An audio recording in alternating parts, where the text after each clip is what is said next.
എല്ലാവർക്കും സുക്കോ P S സിയുടെ ഒരു പുതിയ വീഡിയോയിലേക്ക് സ്വാഗതം. കേരള ദേവസ്വം ബോർഡ് ഗുരുവായൂർ ദേവസ്ഥത്തിലേക്ക് നടത്തുന്ന എക്സാമിൻ്റെ സ്പെഷ്യൽ ടോപ്പിക്കിൽ നിന്നുള്ള പ്രീവിയസ് ഇയർ ക്വസ്റ്റൻ ആൻസേഴ്സും അനുബന്ധ വിവരങ്ങളുമാണ് ഇന്നത്തെ വീഡിയോയിൽ ഉൾപ്പെടുത്തിയിട്ടുള്ളത്. Without further ado let start. ആദ്യത്തെ ചോദ്യം, ഹൈന്ദവ സംസ്കാരത്തിൻ്റെ പ്രമാണ ഗ്രന്ഥം. ഉത്തരം വേദം. ഹൈന്ദവ സംസ്കാരത്തിൻ്റെ മൗലിക ഗ്രന്ഥങ്ങളാണ് വേദങ്ങൾ. വേദം എന്ന വാക്കിൻ്റെ വിവർത്തനം അറിയുക അല്ലെങ്കിൽ അറിവ് എന്നാണ്. 4 വേദങ്ങളാണുള്ളത്: ഋഗ്വേദം, യജുർവേദം, സാമവേദം, അഥർവവേദം എന്നിവ. ഇവയെ ശ്രുതി എന്നും പറയുന്നു. കർമ്മകാന്ഡം, ഉപാസനാകാന്ഡം, ജ്ഞാനകാന്ഡം എന്നീ 3 ഭാഗങ്ങളുണ്ട് വേദത്തിന്. മഹാദേവൻ ശിവൻ വിഷപാനം നടത്തിയത് എപ്പോൾ? ഉത്തരം പാലാഴി മഥന സമയത്ത്. അമൃത് തേടി ദേവന്മാരും അസുരന്മാരും കടൽ കടഞ്ഞ കഥ എല്ലാവർക്കും അറിയുമെന്ന് കരുതുന്നു. കടൽ കടയുന്നതിന് വേണ്ടി വടിയായി മന്ദാര പർവ്വതവും കയറിനായി വാസുകി നാഗത്തെയാണ് ഉപയോഗിച്ചത്. സമുദ്രമഥനത്തിൻ്റെ ഫലമായി കാളകൂടം എന്ന മാരക വിഷം പുറത്തേക്ക് വന്നു. 3 ലോകത്തെയും സംഹരിക്കാൻ ശക്തിയുള്ള വിഷമായിരുന്നു കാളകൂടം. കാളകൂടത്തെ ഉൾക്കൊള്ളാൻ മൃത്യുഞ്ജയനായ ശിവനു മാത്രമേ സാധിക്കുമായിരുന്നുള്ളൂ. അലാഹലം അഥവാ കാളകൂട വിഷം പാനം ചെയ്ത ഭഗവാന്റെ കഴുത്ത് നീല നിറമായി മാറി. അന്നു മുതൽ ശിവൻ നീലകണ്ഠൻ എന്ന നാമത്തിൽ അറിയപ്പെടാൻ തുടങ്ങി. ശിവന്റെ ശിരസിൽ ഗംഗയും ചന്ദ്രനും സ്ഥിതി ചെയ്യുന്നു. ശിവന് 3 കണ്ണുകളാണുള്ളത്. ശിവന്റെ പ്രധാന ആയുധമാണ് ത്രിശൂലം. നന്ദി എന്ന വെളുത്ത കാളയാണ് ശിവന്റെ വാഹനം. അടുത്ത ചോദ്യം, ആദിശങ്കരാചാര്യരുടെ ജന്മദേശം. ഉത്തരം കാലടി.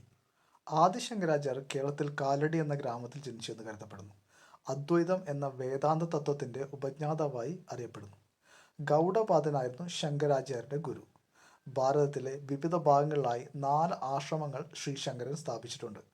ഒറീസയിലെ പുരി, ഗുജറാത്തിലെ ജാംനഗർ, ഉത്തരാഖണ്ഡിലെ ബദ്രിനാഥ്, കർണാടകയിലെ ശൃംഗേരി എന്നിവിടങ്ങളിലാണ് ആശ്രമങ്ങൾ സ്ഥാപിച്ചത്.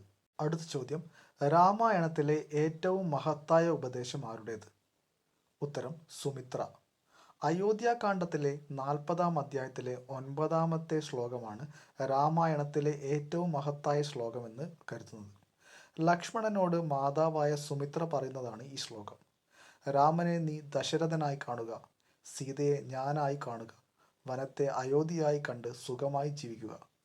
വിക്രമാദിത്യ സദസ്സിലെ പണ്ഡിതനായ വരരുചിയാണ് ഈ ശ്ലോകമാണ് ഏറ്റവും മഹത്തായത് എന്ന് പറഞ്ഞത്. അടുത്ത ചോദ്യം, ക്ഷേത്രങ്ങളിൽ പ്രതിഷ്ഠിക്കപ്പെടുന്നത്. ഉത്തരം ദേവതകളെ.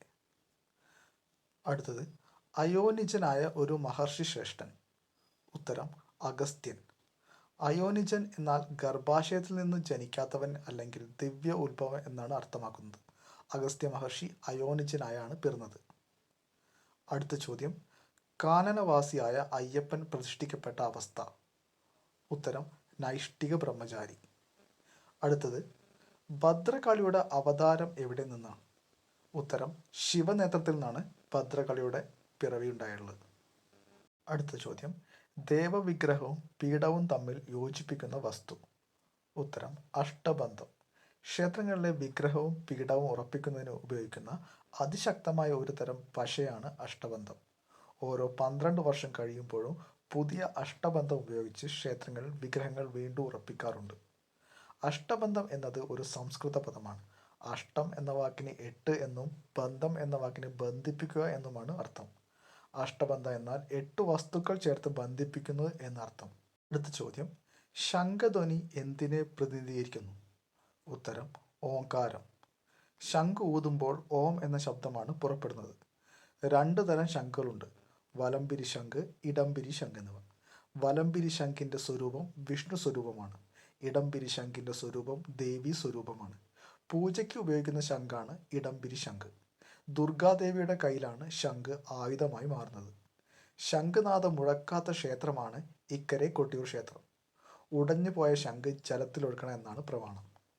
പത്മപുരാണത്തിൽ ശംഖിനെ ജലനിധി എന്ന പേരിൽ വിശേഷിപ്പിക്കുന്നുണ്ട്. 1000 ചുറ്റുള്ള അപൂർവ ശംഖിൻ്റെ പേരാണ് ചലഞ്ചലം. ശ്രീകൃഷ്ണൻ്റെയും പഞ്ചപാണ്ഡവരുടെയും ശംഖുകൾ ഏതെല്ലാം എന്ന് മുൻ ക്ലാസ്സുകൾ നമ്മൾ ഡിസ്കസ് ചെയ്തതാണ്. എല്ലാവരും വീഡിയോ കാണാൻ ശ്രമിക്കുക. അടുത്ത ചോദ്യം, തന്ത്രി ദേവന്റെ പിതൃസ്ഥാനീയനാകുന്നത് എങ്ങനെ? ഉത്തരം വിഗ്രഹപ്രതിഷ്ഠയിലൂടെ. ക്ഷേത്രത്തിൽ വിഗ്രഹം സ്ഥാപിച്ച് അതിന് ചൈതന്യം നൽകുന്ന താന്ത്രിക ചടങ്ങാണ് പ്രതിഷ്ഠ. ഈ കർമ്മം അനുഷ്ഠിക്കുന്നതിലൂടെയാണ് തന്ത്രി ആ ദേവന്റെ പിതൃസ്ഥാനത്ത് എത്തുന്നത്. കേരളത്തിലെ ആദ്യ വനിതാ തന്ത്രിയാണ് ജ്യോത്സ്ന പത്മനാഭൻ. അടുത്ത ചോദ്യം, അരയാൽ വൃക്ഷത്തിൻ്റെ മഹത്വം. ഉത്തരം, ഓസോൺ പാളി സ്വയം നിർമ്മിക്കുന്നു. വൃക്ഷങ്ങളുടെ രാജാവാണ് അരയാൽ. വൃക്ഷങ്ങൾ ഞാൻ അരയാലാണെന്ന് ഭഗവാൻ ശ്രീകൃഷ്ണൻ ഭഗവത്ഗീതയിൽ പറഞ്ഞിട്ടുണ്ട്. അരയാലിന് കീഴയിരുന്നപ്പോഴാണ് സിദ്ധാർത്ഥൻ ഗൗതമ ബുദ്ധനായി മാറിയത്. അടുത്ത ചോദ്യം, വിഷ്ണു സഹസ്രനാമം ഉപദേശിച്ചത് ആര്? ഉത്തരം, ഭീഷ്മർ. വിഷ്ണുവിൻ്റെ 1000 പേരുകളാണ് സഹസ്രനാമത്തിൽ ഉൾപ്പെടുത്തിയിട്ടുള്ളത്. മഹാഭാരതത്തിലെ അനുശാസന പർവം എന്ന അധ്യായത്തിൽ നിന്നുമാണ് 1000 നാമങ്ങൾ എടുത്തിരിക്കുന്നത്. മഹാഭാരത യുദ്ധാനന്തരം ഭഗവാൻ ശ്രീകൃഷ്ണന്റെ നിർദ്ദേശപ്രകാരം യുധിഷ്ഠിരൻ ശരശയ്യയിൽ മരണവും കാത്തു കിടക്കുന്ന ഭീഷ്മാചാര്യരെ കണ്ടു വണങ്ങി അനുഗ്രഹം തേടി. ഈ അവസരത്തിൽ ഭീഷ്മരാണ് വിഷ്ണു സഹസ്രനാമം യുധിഷ്ഠിരന് ഉപദേശിച്ച് നൽകിയതെന്നാണ് വിശ്വാസം. ഭീഷ്മർ സ്വർഗാരോഹണം ചെയ്യുന്ന ദിനമാണ് ഭീഷ്മാഷ്ടമി.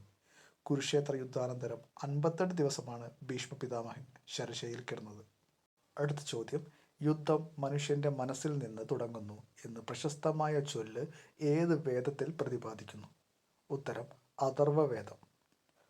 അടുത്തത്, ശ്രീകോവിൽ വാതിലിന് ഇരുവശങ്ങളിലുമുള്ള ദ്വാരപാലകന്മാരുടെ കയ്യിലുള്ള ആയുധം താഴെ പറയുന്നവൽ ഏതാണ്? ഉത്തരം, ഗദ. അടുത്ത ചോദ്യം, ഡാഷ് പിഴച്ചാൽ കാണിക്ക് ദോഷം എന്ന പഴഞ്ചൊല്ല് ഏത് വാദ്യവിശേഷവുമായി ബന്ധപ്പെട്ടിരിക്കുന്നു? ഉത്തരം, പാണി. പാണി എന്നത് കേരളത്തിലെ പരമ്പരാഗത കലാരൂപങ്ങളായ തെയ്യവും കൂത്തും തുള്ളലും തുടങ്ങിയവയിൽ ഉപയോഗിക്കുന്ന ഒരു താളവാദ്യമാണ്. ഇവിടെ കാണി എന്നത് മേളം നയിക്കുന്ന കലാകാരനെ സൂചിപ്പിക്കുന്നു. പാണിക്കാരൻ പിഴച്ചാൽ അതിൻ്റെ പ്രത്യേകത കാണിക്കാരന്മാരിൽ പ്രത്യക്ഷപ്പെടും എന്നതാണ് ഈ പഴഞ്ചൊല്ലിൻ്റെ അർത്ഥം. അടുത്ത ചോദ്യം, സ്വാമി വിവേകാനന്ദന് ചിന്മുദ്രയുടെ യഥാർത്ഥ തത്വം വിശദീകരിച്ചു കൊടുത്തതാര്? ഉത്തരം, ചട്ടമ്പി സ്വാമികൾ. സ്വാമി വിവേകാനന്ദനും ചട്ടമ്പി സ്വാമികളും തമ്മിലുള്ള കൂടിക്കാഴ്ച നടന്നത് 1892 നവംബറിലാണ്.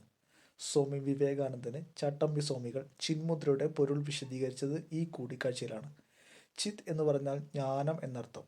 ചിന്മുദ്ര എന്നത് ജ്ഞാനമുദ്രയാണ്. പ്രപഞ്ചസാരം എന്ന തന്ത്രഗ്രന്ഥത്തിൻ്റെ കർത്താവാര്? ഉത്തരം, ശങ്കര ഭാഗവത് പാദർ. പ്രപഞ്ചസാരം എന്നത് തന്ത്രശാസ്ത്രത്തിലെ ഒരു പ്രധാന ഗ്രന്ഥമാണ്. ഗ്രന്ഥത്തിൽ ആത്മാവിൻ്റെ ഉത്ഭവം മുതൽ മോക്ഷം വരെയുള്ള തത്വചിന്തയാണ് അവതരിപ്പിക്കുന്നത്. പ്രപഞ്ചസാരം എന്ന തന്ത്രഗ്രന്ഥം രചിച്ചത് ശ്രീ ശങ്കരാചാര്യർ ആയ ശങ്കര ഭാഗവത് പാദരാണ്. ഇത് അദ്വൈത തത്വചിന്തയും താന്ത്രിക പ്രയോഗങ്ങളും ഏകോപിപ്പിച്ച ഗ്രന്ഥമാണ്. അടുത്ത ചോദ്യം, കൗരവരുടെ എണ്ണം എത്രയാണ്? ഉത്തരം, 102. മഹാഭാരതത്തിൽ ഹസ്തിനപുരത്തിൻ്റെ സിംഹാസനത്തിനായി പോരാടുന്ന ഒരു കുടുംബത്തിലെ 2 ശാഖകളാണ് പാണ്ഡവരും കൗരവരും. പാണ്ഡുവിന് 5 പുത്രന്മാരുണ്ട്. ധൃതരാഷ്ട്രർക്കും ഗാന്ധാരിക്കുമായി 100 പുത്രന്മാരും ഒരു മകളും ഉണ്ടായി. ധൃതരാഷ്ട്രർക്ക് വൈശ്യസ്ത്രീയിൽ ജനിച്ച യുയുത്സു എന്ന കുമാരനും ചേർന്ന് കൗരവർ 102 പേരുണ്ട്. യുയുത്സു കുരുക്ഷേത്ര യുദ്ധത്തിൽ പാണ്ഡവർക്കൊപ്പമാണ് പോരാടിയത്. ദുശ്ശളയാണ് ധൃതരാഷ്ട്രയുടെ പുത്രി. താഴെ പറയുന്നവയിൽ വൈഷ്ണവ പ്രതീകമായി കണക്കാക്കുന്ന കല്ലേതാണ്? ഉത്തരം, സാളാഗ്രാമം. ശ്രേഷ്ഠമായ ശിലയാണ് സാളാഗ്രാമം. വൈഷ്ണവ പ്രതീകമായ സാളാഗ്രാമങ്ങളുടെ ഉറവിടം നേപ്പാളിലെ സാളാഗ്രാമത്തിലാണ്. അടുത്ത ചോദ്യം, ദേവി ഭാഗവതത്തിൽ ലക്ഷ്മിയുടെ അവതാരമായി പറയുന്ന ചെടി? ഉത്തരം, തുളസി. ലോകത്തെ തന്നെ ഏറ്റവും പരിശുദ്ധമെന്ന് വിശേഷിപ്പിക്കുന്ന ചെടിയാണ് തുളസി. ലക്ഷ്മി ദേവിയാണ് തുളസി ചെടിയാണെന്നാണ് ഐതിഹ്യം. വെളുത്ത തുളസി, കൃഷ്ണതുളസി, രാമതുളസി, കാട്ടുതുളസി എന്നിങ്ങനെ 4 തരത്തിലുള്ള തുളസികളുണ്ട്. അതിൽ കാട്ടുതുളസി ഒന്നിനും ഉപയോഗിക്കാറില്ല. രാമതുളസി പരശുരാമന് പ്രധാനമെന്ന് കരുതുന്നു. തുളസിയിൽ നഖം കൊള്ളാൻ പാടില്ല. നഖം കൊള്ളുന്നത് മഹാവിഷ്ണുവിൻ്റെ ശിരസ് മുറിയുന്നതിന് സമമാണെന്ന് ദേവി ഭാഗവതത്തിൽ പറയുന്നു.